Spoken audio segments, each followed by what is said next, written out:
Hello and warm welcome to Sawala JE. So guys, जैसा तुम जानते हो कि ये भारत में हर साल लाखों की संख्या में कोचिंग खुलती है और लाखों की संख्या में कोचिंग बंद हो जाती है। तो यार इसके पीछे का क्या कारण है? तो यार आज के इस वीडियो में एक हम केस स्टडी लेने वाले हैं और यार ये बिल्कुल जेन्युइन केस स्टडी है। तो यार हम सारी चीजों को समझेंगे कि भाई कोचिंगें क्यों खुलती हैं लाखों की संख्या में और क्यों कोचिंगें बंद हो जाती हैं, क्या इसके पीछे का रीजन होता है।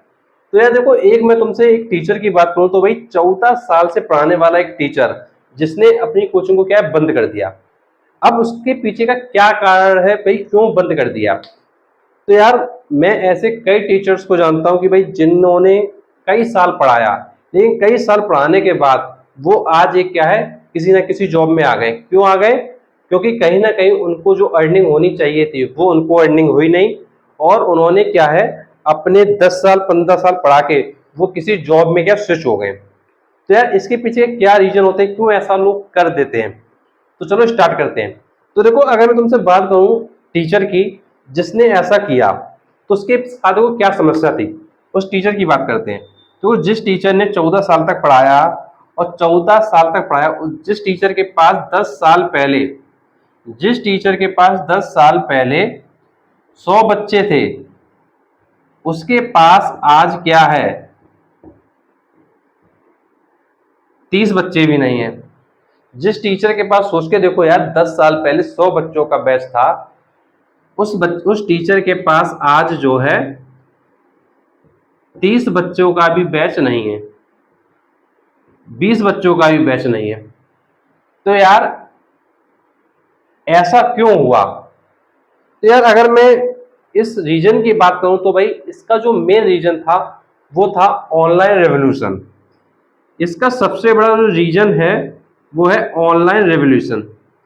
देखो, तुमको मालूम होगा कि ऑनलाइन में आज इतने प्लेटफॉर्म आ चुके हैं कि बच्चा घर बैठे फ्री ऑफ कॉस्ट पढ़ रहा है और उसके सामने जो कोर्सेस हैं वो तुमको दिखाई देते होंगे कि भाई 999 के कोर्सेस हैं, 499 के कोर्सेस हैं, फुल ईयर का कोर्स 2999 का है। इस टाइप के कोर्सेज उसको क्या दिखाई दे रहे हैं। तो इतने जब प्लेटफॉर्म ऑनलाइन में आ चुके हैं जो इतने कम पैसे पर एजुकेशन प्रोवाइड कर रहे हैं, तो कहीं ना कहीं एक जो ऑनलाइन रेवोल्यूशन है वो बहुत बड़ा कारण हुआ कि भाई 10 साल पहले जिस टीचर के पास 100 बच्चे का बैच था, उस टीचर के पास आज 30 बच्चों का ही बैच नहीं है, 20 बच्चों का ही बैच नहीं है। लेकिन उस टीचर के जो खर्चे हैं वो वैसे के वैसे बने हुए हैं। खर्चे क्या? खर्चे भी तुम समझ लो भाई, क्या खर्चा। जैसे जो स्पेस है जहाँ पे वो टीचर जगह लिए हुए कोचिंग के लिए, वो स्पेस का खर्चा उसको देने ही देना है। तो लगभग 10,000 रुपये क्या है उस स्पेस का खर्चा। अब इसके अलावा जो इलेक्ट्रिसिटी बिल है वो भी क्या है, देना ही देना है। तो इलेक्ट्रिसिटी बिल क्या है, देना ही देना है। तो यार ये जो मैं तुमको बात बता रहा हूँ ना, ये भैया बात है ये किसकी, ये काकादेव में जगह है छपेड़ा पुलिया। काकादेव में जगह है छपेड़ा पुलिया, कानपुर में। वहां की मैं तुमको बात बता रहा हूँ। अब भाई टीचर का नाम तो नहीं बता सकते हैं, लेकिन यार सिर्फ एक टीचर ये बात नहीं बता रहा हूँ, ऐसे कई टीचर हैं जिनके साथ ऐसा हुआ। क्योंकि यार काकादेव में जो छपेड़ा पुलिया है भाई, वहां पे जो जगह है वो इसी टाइप से आती है, 10,000 रुपये का प्लेस, 15,000 का, 20,000 का। तो भाई ये सिचुएशन है। तो ये सिचुएशन है भाई, 10,000 रुपये का उस बंदे को रेंट देना है, इलेक्ट्रिसिटी का बिल देना है, उसके अलावा जो वहाँ पे क्लीनिंग का काम करवाने, झाड़ू हो गया, सफाई वगैरह हो गया, तो भाई वहाँ पे भी कुछ ना कुछ 500 रुपये 1,000 रुपये जो भी देना है वो देना है। तो यार जब ये चीज़ देना है तो भैया कहाँ से लाएगा वो टीचर? बच्चे आ रहे हैं 10, बच्चे आ रहे हैं 12, बच्चे आ रहे हैं 15, तो भाई वो उतनी तो फीस भी नहीं आ रही है। भाई एक बच्चा फीस दे रहा है 500 रुपये 800 रुपये बस, लेकिन खर्चा हो रहा है भैया 10,000 रुपये महीने का, ये देना ही देना है। कहाँ से वो खर्चा आएगा? बिजली का देना ही देना है, तो कहाँ से खर्चा आएगा? तो फिर कंडीशन ये आ जाती है कि भाई कोचिंग बंद करनी पड़ जाती है। अब उस जगह क्या करना पड़ रहा है फिर? तो यार इनमें से कुछ टीचर ऐसे हैं जिन्होंने क्या टोटली क्लोज करके क्या है किसी जॉब में आ गए हैं। कुछ टीचर ऐसे हैं और कुछ टीचर ऐसे हैं जिन्होंने क्या कर दिया है, जो एक वो बड़ा स्पेस लिए हुए होते 10,000 का, उस स्पेस को क्या छोटा कर दिया है, बहुत एक छोटी जगह ले ली है और उसका जो रेंट है वो लगभग जो है 5,000 रुपये के करीब आ रहा है। इस टाइप की जगह ले ली। या फिर उन्होंने क्या किया है, पार्टनरशिप में आ गए, किसी के साथ क्या है, पार्टनरशिप कर ली है, या तो फिर वो क्या है, पार्टनरशिप में क्या है आ गए। तो उनके पास एक यही ऑप्शन रह जाते हैं, या तो वो छोटी जगह को ले ले या फिर वो किसी के साथ पार्टनरशिप में आ जाए। तो कुछ लोग पार्टनरशिप में आ गए, कुछ लोगों ने अपना भैया काम हम बंद करके एक जॉब को पकड़ लिया जहां पर उनको जो 25-30 हजार रुपये महीने का क्या मिल जाता है। तो ये सिचुएशन होती है। अब इसका रीजन क्या है, ऑनलाइन रेवोल्यूशन। अब यार जो चीजें हैं वो क्यों हो रही हैं, क्योंकि कहीं ना कहीं जब ऑनलाइन में इतना क्रेज आ गया है, ऑनलाइन में कम कॉस्ट पर बच्चों को पढ़ने को मिल रहा है, कम फीस पर पढ़ने को मिल रहा है, तो भाई बच्चा तो ऑनलाइन ही जाएगा ना। क्योंकि भाई इंडिया में तुमको पता है कि भाई हर बंदा चाहता है कि कम पैसे में काम चल जाए। तो भाई जब कम पैसे में काम चले तो भाई वो चला लेगा ना काम, क्यों बड़ी बड़ी कोचिंग में जाके ज्यादा फीस देगा। अब लेकिन क्वेश्चन ये आता है कि भाई सारी कोचिंग तो बंद नहीं हो जाती हैं, ये बिल्कुल सही बात है, भाई सारी कोचिंगें बंद नहीं हो जाती हैं, लेकिन यार मैक्सिमम तुम अगर कोचिंग इंडस्ट्री की बात करो तो तुम मान के चलो कि भाई कोई भी कोचिंग इंडस्ट्री है तो उसमें सबसे पहले तुमको क्या है, खर्चा करना पड़ता है, मार्केटिंग पर, एडवर्टाइजमेंट पर तुमको खर्चा करना पड़ता है। उसके बाद बच्चे आते हैं तो भाई तुमको प्रॉफिट होगा, बच्चे कम आते हैं तो भाई कई बार लॉस भी हो जाता है। तो यहाँ पर जो है फिक्स नहीं है कि भाई प्रॉफिट होने वाला है या लॉस होने वाला है, ये फिक्स नहीं है।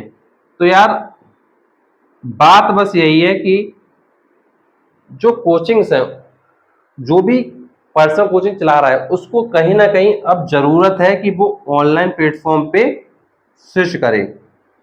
उसके लिए बहुत ज्यादा जरूरी है कि भाई वो स्विच करे ऑनलाइन प्लेटफॉर्म पर।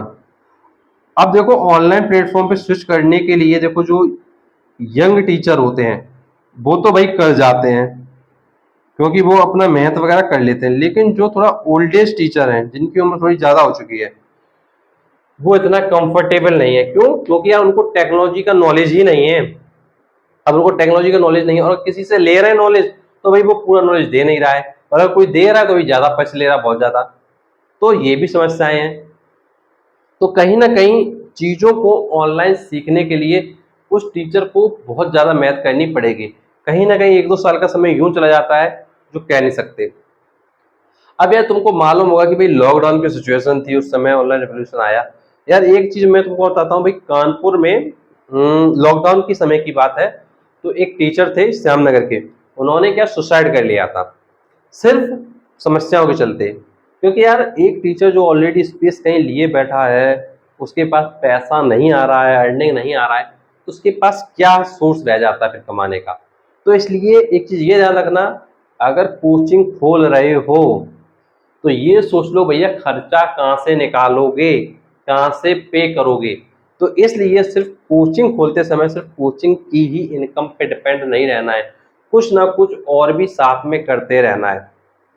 अब देखो कई लोग क्या करते हैं वो मैं तुमको बताता हूँ कई लोग क्या करते हैं।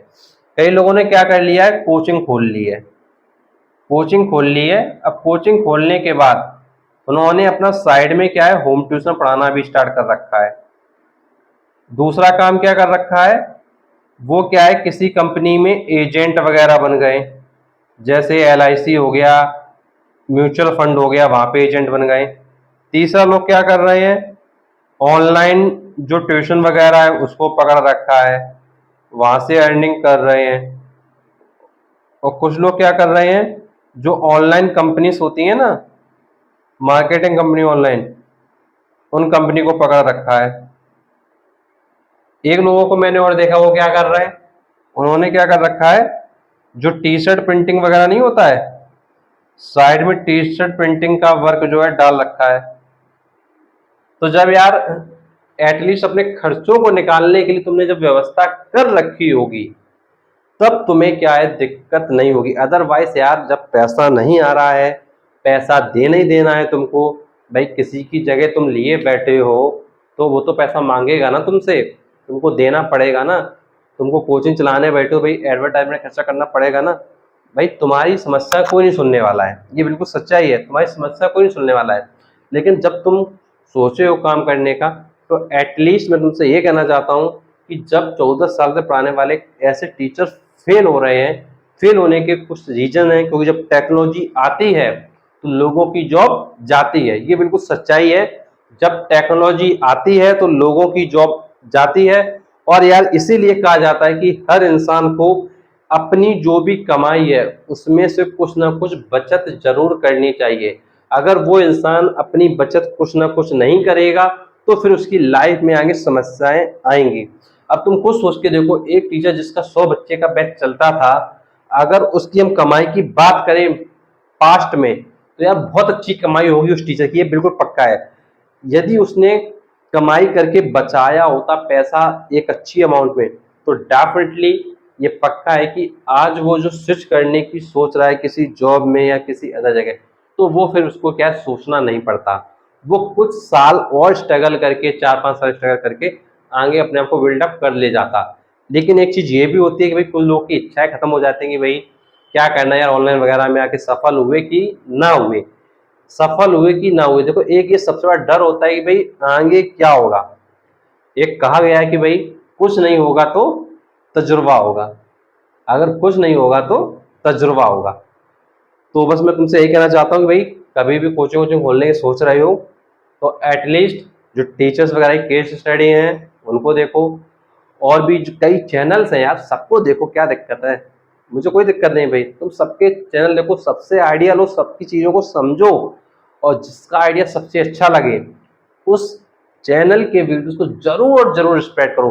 बिकॉज यार जो चैनल एजुकेटर होते हैं वो तुम्हारे लिए बहुत ज़्यादा हेल्प कर रहे होते हैं, क्योंकि यार उनकी लाइफ में भी चेंजेस तभी आएंगे जब तुम उनको क्या है आगे लेके जाओगे।